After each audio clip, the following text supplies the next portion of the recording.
भाई फिलहाल जो आप देख सकते हो मेरे पीछे जो कांग्रेस के नेता हैं जिनको पद मिल रहा है वो यहाँ पे मौजूद हैं।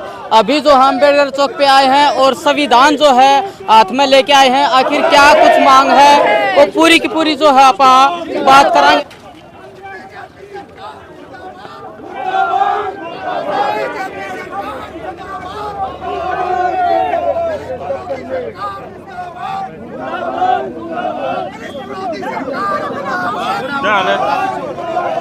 चोर कहाँ मिलेंगे? बीजेपी के दफ्तर में। चोर कहाँ मिलेंगे? बीजेपी के दफ्तर में। गुंडे कहाँ मिलेंगे? बीजेपी के दफ्तर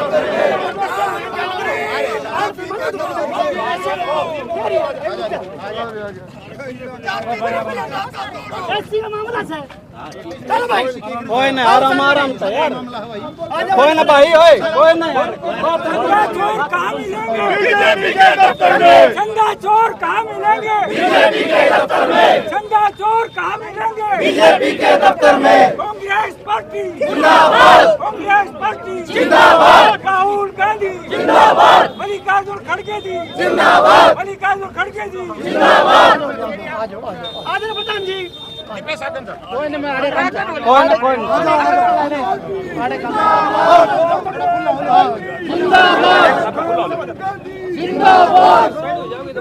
जिंदाबाद। भूपेंद्र हुड्डा जिंदाबाद। भूपेंद्र हुड्डा जिंदाबाद। भूपेंद्र हुड्डा जिंदाबाद।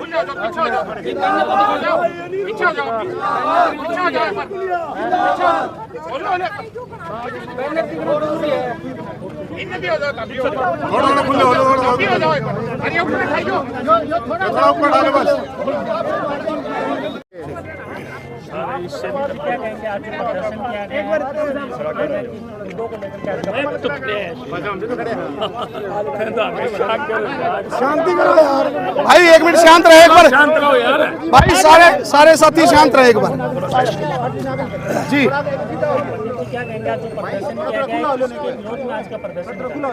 देखिए, हमारे राष्ट्रीय अध्यक्ष और इस देश के बहुत बड़े दलित नेता श्री मल्लिकार्जुन खड़गे जी के साथ वो हल्द्वानी गए थे।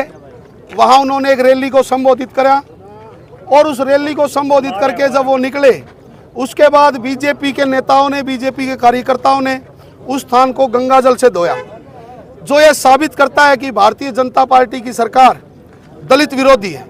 कभी ये राष्ट्रपति के साथ ऐसा करते हैं और कभी ये किसी बड़े नेता जो दलित है उसके साथ ऐसा करते हैं।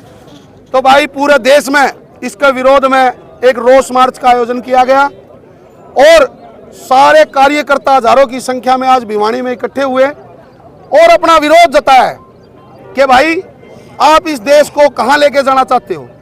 इस देश का अहम हिस्सा, इस देश की नसों में जैसे खून बहता है इंसान के, वैसे ही दलित हमारे भाई हैं और इन दलितों को आप बार बार अपमानित करते हो। आप कभी आरक्षण खत्म करने की बात करते हो। इससे आप बीजेपी का जो असली चेहरा है वो जनता के सामने आ चुका है। और पिछली बार तो ये बच गए थे, जब इन्होंने संविधान बदलने की कोशिश करी तो ये थोड़ा सा बच गए क्योंकि हमारे जो विपक्ष की पार्टियां थी वो बट गई। लेकिन आपके माध्यम से मैं कहना चाहता हूं कि आने वाले चुनाव में आपको लोग घरों में नहीं घुसने देंगे, आपको जूतों से पीटेंगे, क्योंकि आप जो इस देश में माहौल बना रहे हो और जो दलित विरोधी कार्य आप कर रहे हो, हिंदुस्तान की जनता आपको कभी माफ़ नहीं करेगी।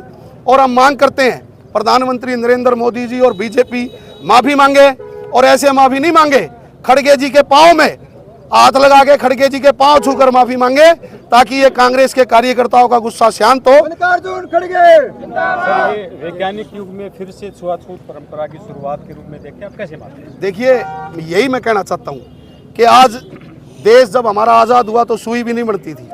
कांग्रेस पार्टी ने कितने कारखाने लगाए, हवाई जहाज चलवाए, एम्स बनाए, पता नहीं क्या क्या कराया। लेकिन जब से ये सरकार आई है, 12 साल हो गए भारतीय जनता पार्टी की सरकार को आए, इन्होंने इस देश में जाति के नाम पे, धर्म के नाम पे लोगों को लड़ाने का काम किया है। ये कभी विकास की बात नहीं करते क्योंकि विकास तो इनको करना ही नहीं। ये दो बड़े उद्योगपतियों के लिए काम करते हैं, रंगा और बिल्ला कहते हैं इनको। मोदी जी को और अमित शाह को रंगा बिल्ला के नाम से आज देश जानता है। रंगा बिल्ला आप जानते हो कितने बड़े क्रिमिनल हुए थे 1970 के दशक में। ये वो काम कर रहे हैं और प्रधानमंत्री का की गरिमा का कोई ख्याल इनको नहीं है। और ये आपने बिल्कुल सही कहा ये विकास की बात ही नहीं करते, ये सिर्फ जाति और धर्म के नाम पर इस देश को बांटने की बात करते हैं। एक सेकंड, और एक कोई सेकंड। साथी? हाँ, ये शिव कुमार और ये वीरेंद्र एससी के।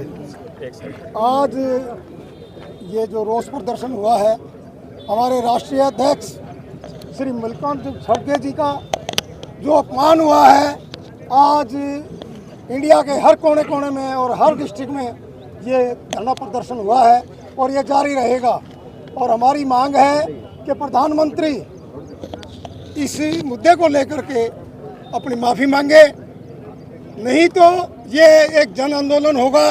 और क्योंकि ये सरकार, प्रधानमंत्री एक तरफ तो हमारे बच्चियों के पैर छू के, पैर धो के उनको ये दिखाना चाहता है कि हम अनुसूचित जाति या दलित विरोधी नहीं है, और दूसरी तरफ इनके नेता हमारे राष्ट्रीय अध्यक्ष का, जो कि आज हमारा शीर्ष नेतृत्व है, उसके अपमान में इतनी जो शुद्धिकरण जो कर रहे हैं उसकी हम घोर निंदा करते हैं। और सरकार से ये चाहते हैं कि वो प्रधानमंत्री माफ़ी मांगे। जब तक माफ़ी नहीं मांगेगा ये आंदोलन खत्म होने वाला नहीं है। और हम ये कहना चाहते हैं, आज ये चाहे कितनी भी जनसंख्या में हैं, लेकिन हम ये आंदोलन को नीचा नहीं पड़ने देंगे, क्योंकि आज हमारी जनसंख्या चाहे कितनी भी है, हम इस आंदोलन को खत्म नहीं होने देंगे। धन्यवाद। जय भीम। एक सुनो, एक ये ग्रामीण के एससी के अध्यक्ष हैं, ये शहरी, इनकी आज हमारा ये रोष प्रदर्शन दलितों की आवाज़ आदरणीय श्री मल्लिकार्जुन खड़गे जी, राष्ट्रीय अध्यक्ष कांग्रेस पार्टी का जो अपमान बीजेपी ने हल्द्वानी में जो किया है, उसके बारे में आज बीजेपी के खिलाफ प्रदर्शन था। तो मेरी तो आज आपके मीडिया के माध्यम से यही अपील है, या तो बीजेपी सरकार मोदी जी और अमित शाह आदरणीय श्री मल्लिकार्जुन खड़गे जी से पैर पकड़ के माफ़ी मांगे। जब उनको माफ़ किया जाए, कहीं तो ये गंगा सफाई कर्मचारियों के मोदी पैर छूता है और उनको नहलाने का काम करता है, और जो हमारे जो शीर्ष नेता हैं पार्टी के दलित समाज के, उनका ये अपमान करता है। ये अपमान दलित समाज बिल्कुल नहीं सहेगा। तो हमारी ये आपके माध्यम से प्रार्थना है कि जल्द से जल्द माफ़ी मांगने का काम करें, नहीं तो यह आंदोलन जन आंदोलन का रूप पकड़ेगा। तो बहन जी बोल रहे हैं आप कैसे देखते हो? सारी प्रदर्शन है दोनों जिला अध्यक्ष की अगुवाई में किया गया है, जिसका जो नाम है भारतीय जनता पार्टी है, भारतीय नाश पार्टी है। इन्होंने जो घिनौना रूप दिखाया है, मैं तो कहना चाहूँगी उनके नेताओं से ये शुद्धिकरण अपने विचारों को करें। जिस प्रकार इन्होंने हमारे अध्यक्ष जी का अपमान किया है, यह हिंदुस्तान नहीं बर्दाश्त करेगा। इनके नेताओं के बड़े बड़े बोल जो देश में भाईचारा बिगाड़ने का काम करते हैं, कहीं ये जाति की बात करते हैं, कहीं ये धर्म की बात करते हैं। मैं कहना चाहूँगी आपके माध्यम से, भारतीय जनता पार्टी जब आज़ाद हुए थे वहीं वापस लाने का, छोड़ने का हमें काम करेंगी। जिस प्रकार इनकी जो प्रदेश अध्यक्ष का घिनौना बयान आया है, इन्हें हमें हम सभी से माफ़ी मांगनी चाहिए। आमजन को कैसे साथ ले पाएंगे इन मुद्दों पे? आमजन आमतौर पे साथ नहीं आ पाएगा। ये राष्ट्रीय कांग्रेस के जो मल्लिकार्जुन खड़गे जी राष्ट्रीय अध्यक्ष हैं, वो 36 बिरादरी के नेता हैं, लेकिन भारतीय जनता पार्टी ने उनको जन्म उन्होंने दलित जाति से लिया तो एक दलित कंसीडर किया। जब वो हल्द्वानी में इतनी बड़ी रैली करके आए, लाखों लोगों ने सुना, सब जातियों के लोगों ने सुना, लेकिन उन्होंने शुद्धिकरण के लिए उनको दलित बना दिया। आज भारत का संविधान आर्टिकल 17 भी छुआछूत को खत्म करने की बात करता है, लेकिन भारतीय जनता पार्टी और आरएसएस की मानसिकता ये कह रही है कि छुआछूत दोबारा शुरू करो। भैया, जब आप लोगों के बीच में जाओगे तो ये दलित लोग हैं, ये 36 बिरादरी के लोग हैं, आप लोगों को देख रहे हैं, घरों में घुसने नहीं देंगे, क्योंकि दलित राज बनाना जानता है तो राज से उतारना भी जानता है। आने वाला समय अब आप आना, और मैं भारतीय जनता पार्टी को कहना चाहता हूँ, अगर भारतीय जनता पार्टी का कोई भी लीडर अगर दलित बस्तियों में घुस गया तो हम अपने आप को दलित कहलाना बंद कर देंगे, क्योंकि ये दलितों के मान सम्मान की बात है और भारतीय राष्ट्रीय कांग्रेस पार्टी के मान सम्मान की बात है। मैं मोदी जी से और भारतीय जनता पार्टी के राष्ट्रीय अध्यक्ष नवीन जी से ये कहना चाहूँगा, या तो खड़गे जी से हाथ जोड़ के माफी मांग ले, उनके पैर छू ले, नहीं तो दलित समाज भारतीय जनता पार्टी को रोड पे लाके छोड़ेगा, सत्ता में नहीं रहने देगा। सत्याग्रह प्रदर्शन किया गया है, इसको सत्याग्रह नाम दिया गया है, क्योंकि जिस प्रकार महात्मा गांधी ने जन विरोधी नीतियों के खिलाफ सत्याग्रह किया था, उसी तरह आज कांग्रेस पार्टी ने फिर दोबारा से इस बीजेपी की जन विरोधी नीतियों पर सत्याग्रह आंदोलन शुरू कर दिया है। और मैं तो ये कहना चाहता हूँ कि जिस तरह जाति और धर्म के नाम पर बीजेपी की सरकार अपनी चला रही है, उसको स्पष्ट जाहिर हो रहा है कि खड़गे जी का किस तरह से वो अपमान करते हैं। ये आम जनता इनको बर्दाश्त नहीं करेगी।